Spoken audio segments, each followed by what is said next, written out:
ఈరోజు మరి ఈ వేముల భిక్షం అనేటైంది గవర్నమెంట్ ఇచ్చిన 13 కుంటల స్థలం ఒకటి, ఎకరం పొలం ఒకటి.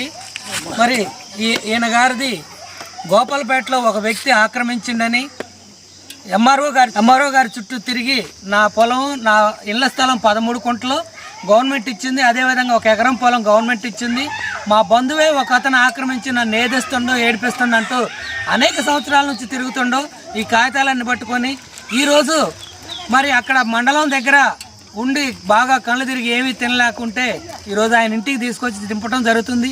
ఇటువంటి దివ్యాంగుడు హ్యాండిక్యాప్డ్ యొక్క భూమి ఆక్రమించుకున్న ఆ ఉత్తముడు ఎవడో మరి ఈయన భూమి ఆయనకి ఇవ్వాలని ఎంఆర్ఓ గారికి కూడా ఫిర్యాదు చేయడం జరిగింది. కాబట్టి ఇటువంటి వాళ్ళ భూములు, ఇటువంటి హ్యాండిక్యాప్డ్ కాళ్ళు చేతులు లేని వాళ్ళే లాక్కొని మీరు ఏం బాగుపడతారు ఆలోచించాలని ఒక ఎన్జిఓగా నేను మిమ్మల్ని కోరుతున్నా.